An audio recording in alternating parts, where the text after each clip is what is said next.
The Western media brought Gaza to this point.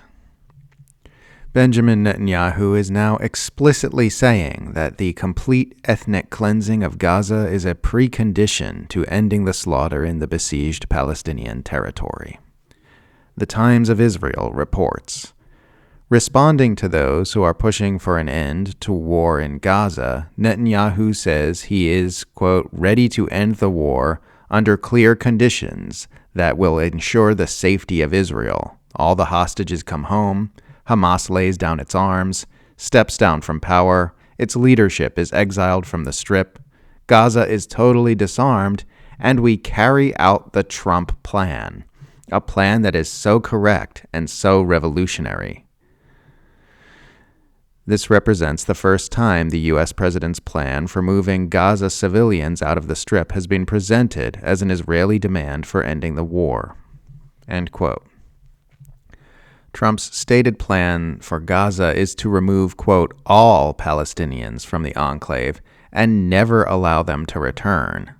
Netanyahu is here saying that the ethnic cleansing of Gaza is Israel's ultimate military objective, which has been obvious from the very beginning.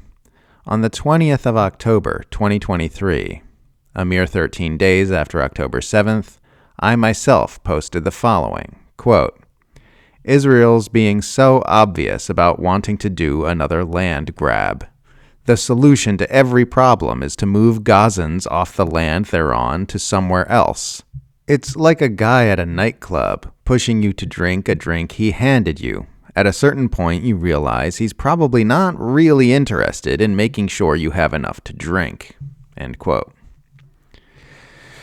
It's been so transparently obvious this entire time that Israel's entire objective is to remove Palestinians from a Palestinian territory so their land can be used for Israel's own purposes.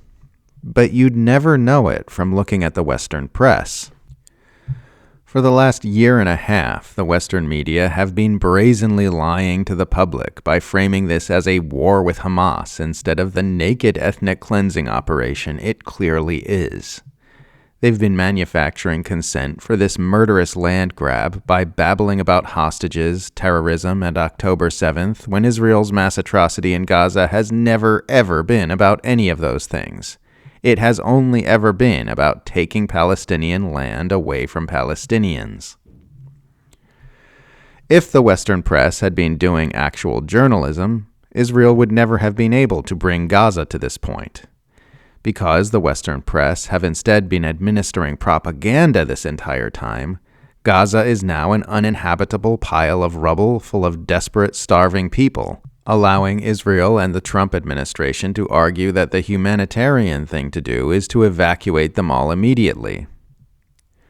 The Western media's refusal to acknowledge this, combined with a year and a half of wildly biased headlines, indisputably slanted coverage, and extensively documented top-down pressure in mass media institutions to cover Israel's onslaught in a positive light, stifled much of the public opposition to this genocidal land grab that we would likely have seen otherwise.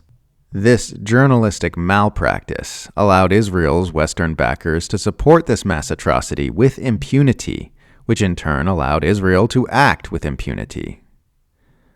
None of this would be possible if the West had an actual free press whose job is to create an informed populace. But we do not have an actual free press whose job is to create an informed populace. We have imperial propaganda services disguised as news. Now that Israel has pulled back the curtain and acknowledged what we are looking at here, some in the Western press have begun pivoting to wag their fingers at Netanyahu in order to preserve their image. And fine, whatever, we need as much help as we can get.